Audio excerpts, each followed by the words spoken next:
Good morning, everybody. Portessa here.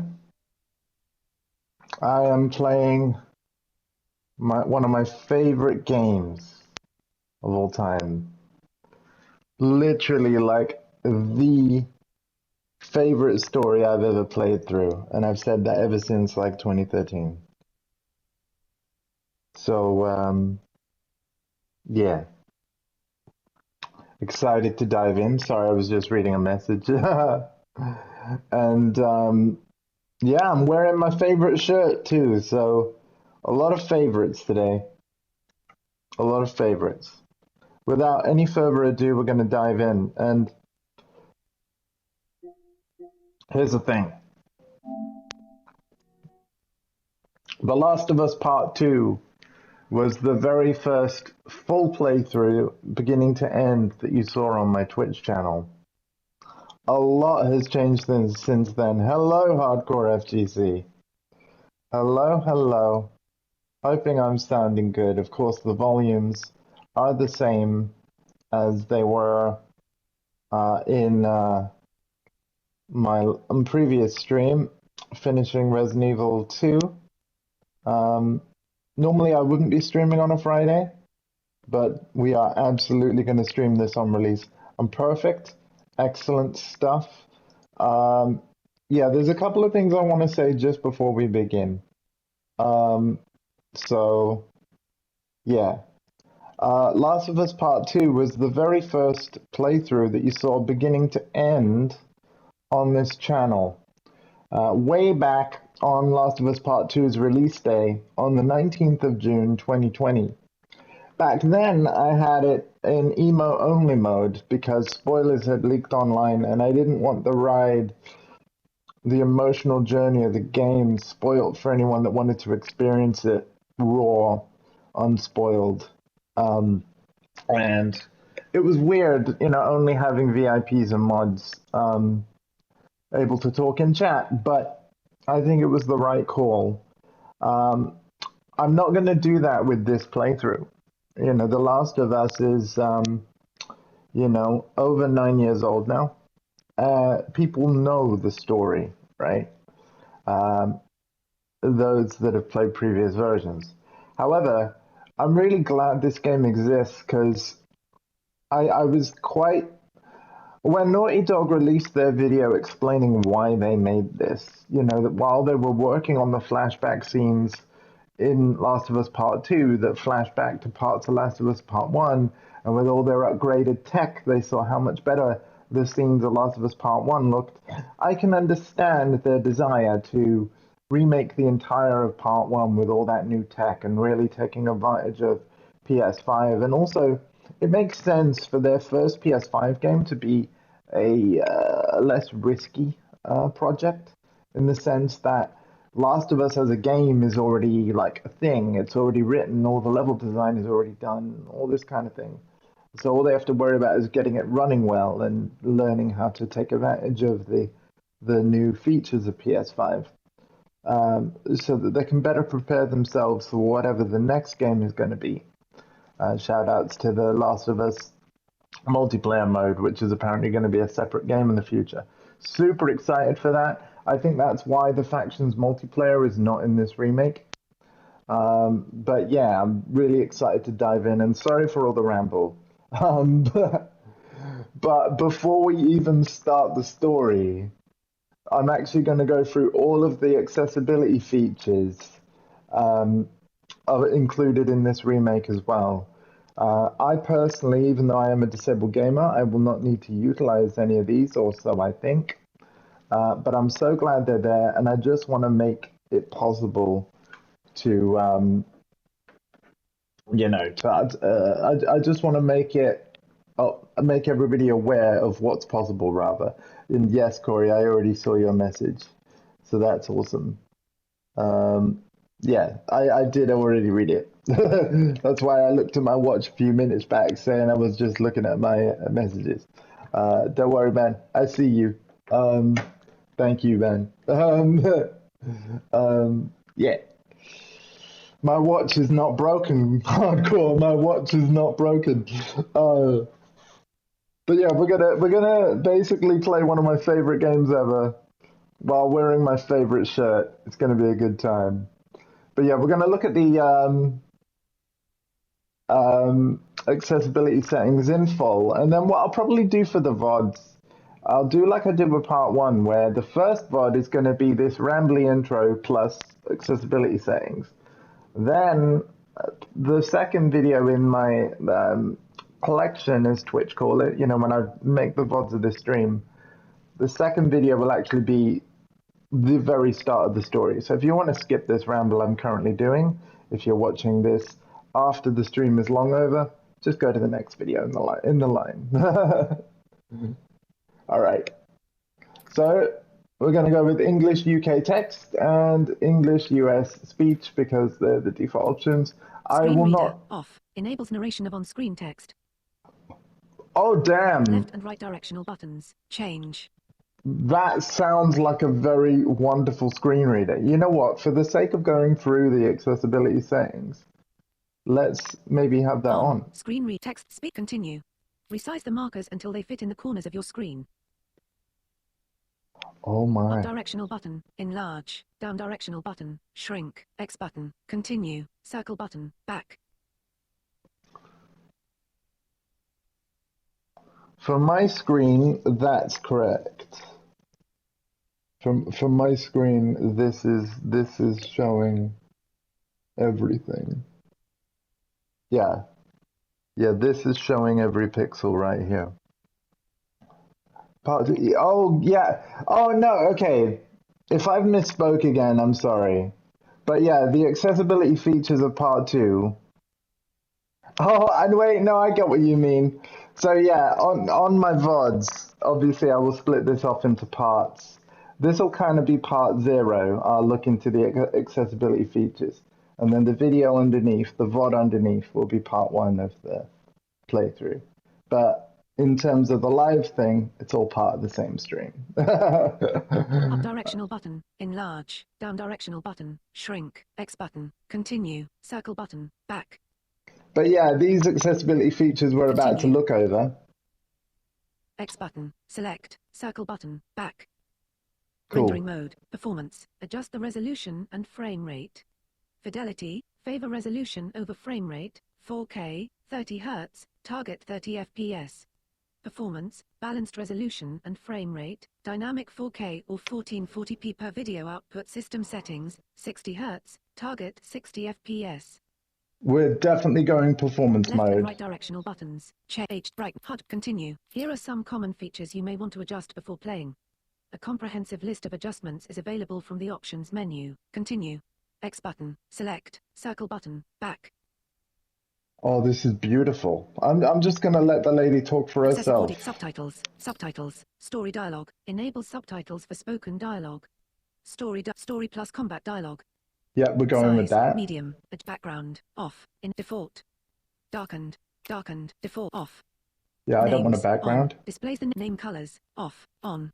I will have name colors on for people. Off. Enables an arrow and I will next to have direction indicating on. the screen relative direction of the person speaking. On. Yeah, there we go. Direction. On. Enables an arrow next to subtitles indicating the screen relative direction of the person speaking. Does not display for on-screen speakers. I think right directional buttons. I think that's beautiful. Button, reset to defaults. Circle button. Back.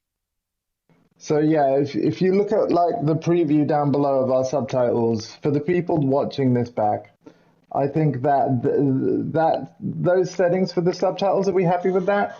I'm basically going to go through each category, let the screen reader read for herself, and then I will turn off the screen reader before we start the game. Because as you can see, the screen reader is explaining everything. like beautifully. Here are some common features. Audio, dynamic range, auto, medium. Wider dynamic ranges have more volume increase between quiet and loud sounds. Narrow dynamic ranges have less. Left and right maximum. Wide, medium, narrow, midnight, narrow, medium, wide, maximum, auto, medium, auto, maximum, auto, medium. Left and right Yeah, buttons. I guess Change, we'll circle keep it button, on back. medium. We'll keep it on Here are medium. some common accessibility. Here we Apply go. Vision Accessibility Preset, off. A full list of accessibility adjustments is available under Options. Accessibility configures all the recommended settings designed for players who are blind or have low vision. This will enable settings across multiple menus, such as Screen Reader, Cinematic Descriptions, High Contrast Display, HUD Scale, Large, Lock on Aim, Auto Target, Traversal and Combat Audio Cues, Navigation and Traversal Assistance, Ledge Guard, Enhanced Listen Mode, Invisibility Toggle, Unlimited, Skip Puzzle Option, various adjustments in the Combat Accessibility menu. Apply Hearing Accessibility Preset, off. A full list of accessibility adjustments is available under Options. Accessibility configures all the recommended settings designed for players who are deaf or hard of hearing. This will enable settings across multiple menus, such as Awareness Indicators, Pickup Notifications, Subtitles, Story plus Combat, Subtitle Names, Subtitle Direction, Combat Vibration Cues. And then for us with Left and right CP, apply Motor Accessibility Preset, off. A full list of accessibility adjustments is available under Options. Accessibility configures all the recommended settings designed for players with a physical or mobility disability.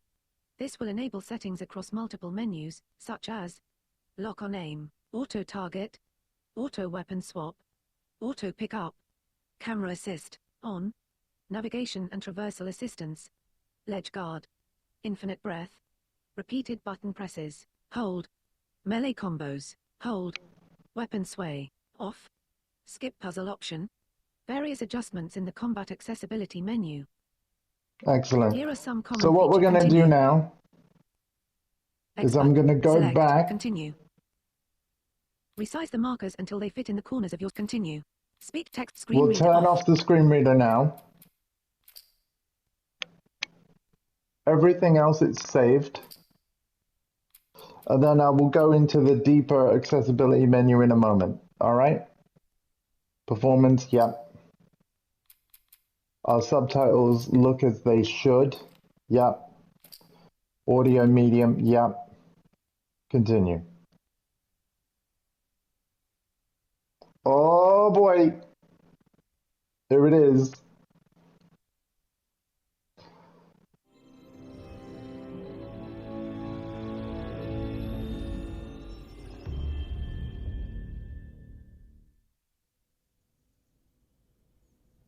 Now, in my Last of Us Part 2 playthrough, I went through every accessibility setting in about half an hour.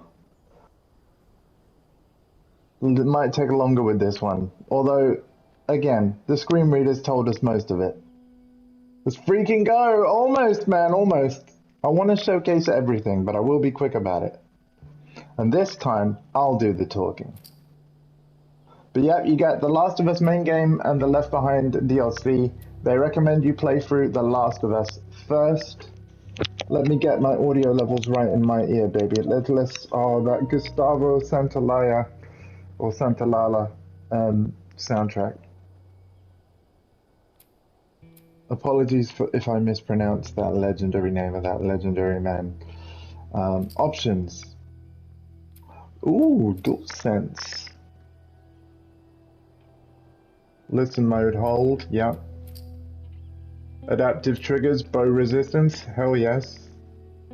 Ambient weather, oh, all the different ways it can vibrate. Oh, beautiful. Speech to vibrations. This is cool.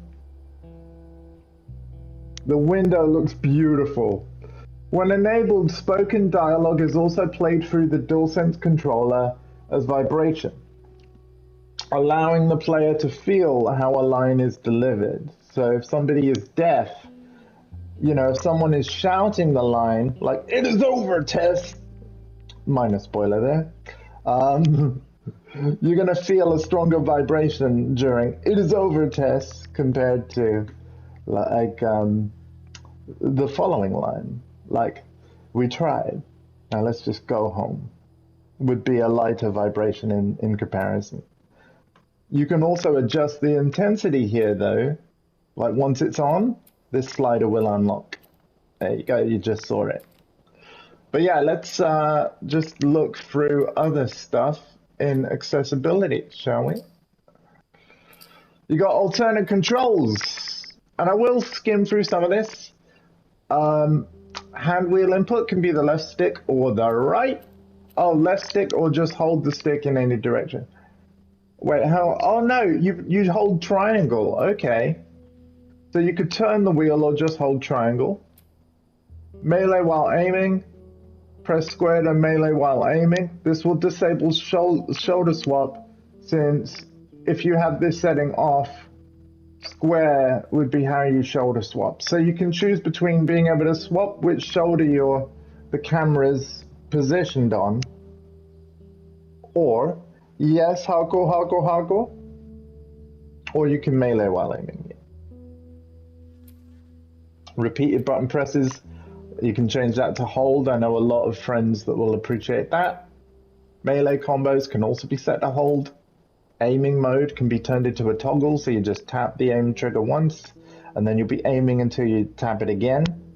Oh, I know, I'm excited too, man. I'll get to this quick. You can also put yourself in a sprinting mode by turning it to a toggle, so that when you could just press L1 and they won't stop sprinting until you press L1 again. Same with crafting. You can make it that you just press X on what you want to craft and they'll just keep crafting till you press it again, I guess. Yeah. Backpack weapon swap. You can basically, again, press square to put yourself in backpack mode. Same for like bow firing. That's really awesome. Tap R2 while aiming to automatically draw the bow, and tap it a second time to actually fire. So that would be a lot easier for people that can't physically hold buttons very well. Camera assistance. This is really good because you can basically make it that the camera will move itself to behind the character. Spyro the Dragon on PS1 had a similar setting, by the way. That was what the difference between an active camera and a passive camera was. A passive camera in Spyro the Dragon could be spun around with L1 and R1, but an active camera would just always move. Like if you turned Spyro a direction, the camera would adjust so that you were always looking at his awesome tail. Lock on aim, and then you can adjust the lock on strength. The lock on for throwing like Molotovs or grenades. Auto weapon swap, so if you run out of ammo on a weapon, you can make it that it'll swap automatically to another weapon with ammo. Automatic pickup of items and ingredients, ammo and ingredients, there you go. Minigame time limit. You can have 10 times more time. Oh, that's specifically for minigames in Left Behind. Interesting. Cool. Again, no spoilers here. We'll get to that. Minigame input, fewer inputs, and no chords. Removes inputs that require multiple button presses simultaneously. Oh, wow! Or both. That's actually really, really cool. So you can remove the, like, having to press combinations at the same time. That is beautiful. So that's everything in the controls menu, and I just want to make sure that everything is default. Yeah, it is, because look, the return to defaults is grayed out because I've got it on default. That's beautiful. Magnification and visual aids. HUD scale, we can make it nice and large. You can see a preview on the right there. HUD background. You can see the screen darken and lighten as I change this. HUD color. The blue looks really nice, but I am going to keep it on white because, you know, that's all white to me. Colorblind mode, this will be a non-color, like, we're just going to leave the colorblind settings off. However, if I ever get an influx of viewers that need a specific mode, I'm not against ever doing a playthrough with different accessibility settings. Um, in fact, while I've mentioned that point, this playthrough, again, we're going to keep most of these accessibility settings off. However, I was thinking of doing one in future with audio description on, so that not only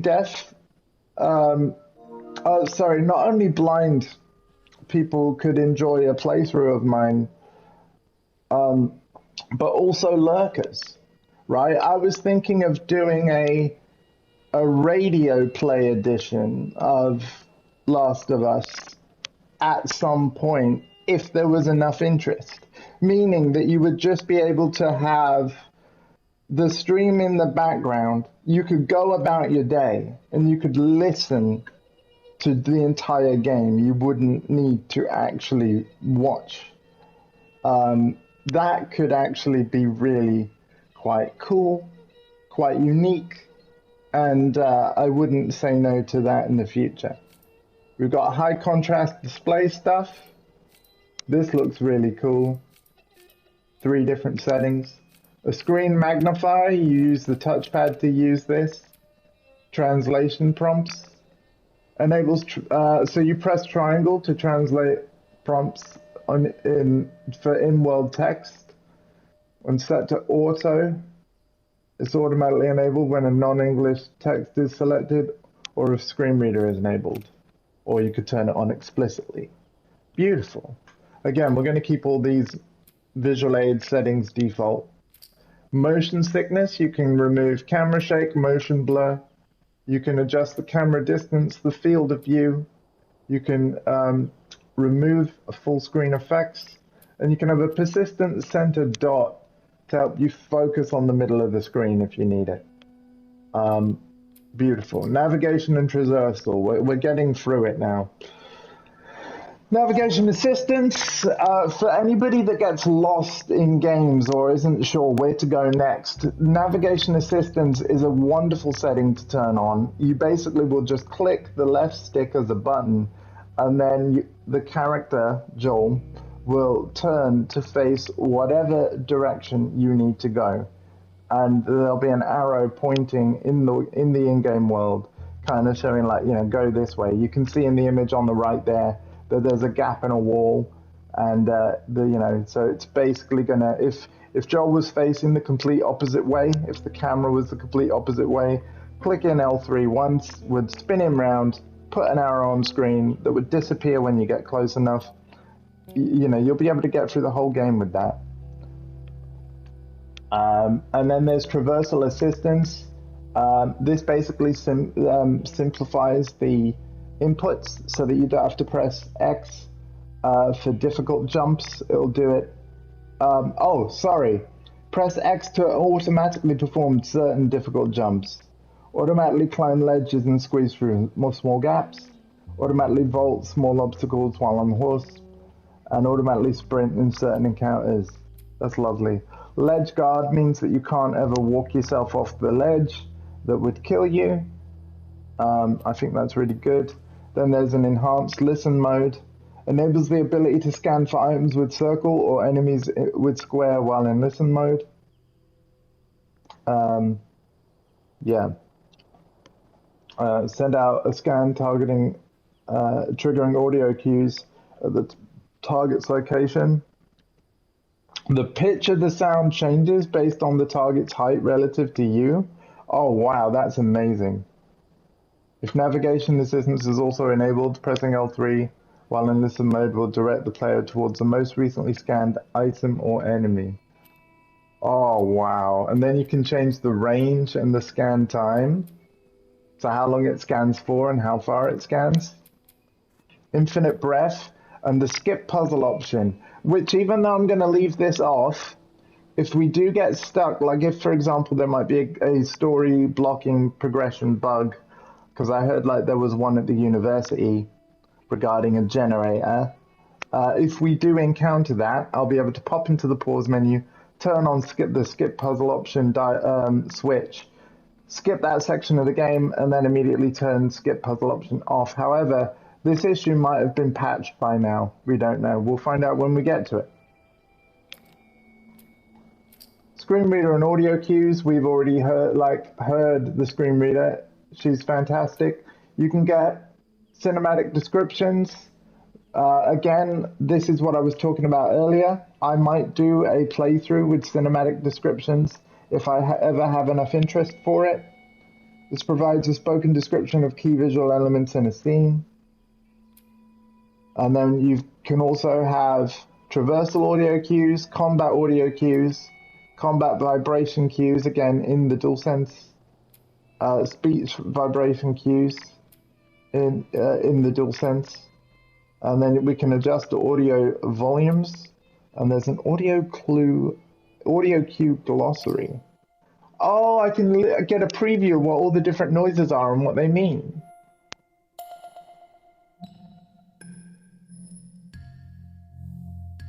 Oh, I like the jump audio cue.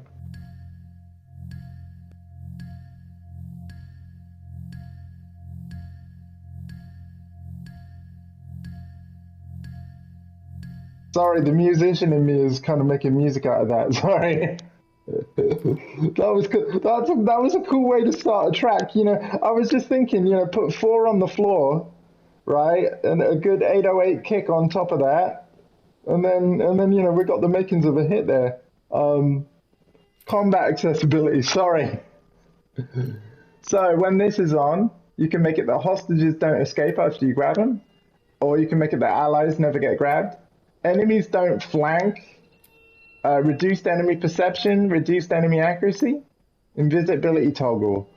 Oh, hold circle to become invisible to enemies while not aiming. Your movement speed is limited while this mode is active. This setting is disabled during certain encounters where stealth is not an option. If set to limited, there'll be a time limit based on stealth difficulty settings. You can turn off weapon sway. You can add slow motion to the whole game. And there is a tinnitus sound. Enables an audio effect that mimics a ringing in the ears in the proximity of an explosion. Interesting. And the weapon sway and that sound are on by default. You know, when we turn off the enable combat accessibility, yeah, you can notice that 2 options are actually on by default. So the accessibility setting is the ability to disable that for explosions. Excellent. We've gone through everything. Absolutely everything. Because certain settings, I can tell you, will appear in multiple menus. Such as, you know, what we saw with the DualSense, you know, the whole kind of dialogue as rumble was in accessibility. And it also is in the DualSense section. That makes a lot of sense. Ha! It makes DualSense. Sorry. All right, it's finally time, Hardcore. It's finally time. So, this is the part where, like, it's gonna, like, on my channel after the fact, it's gonna go to a second VOD because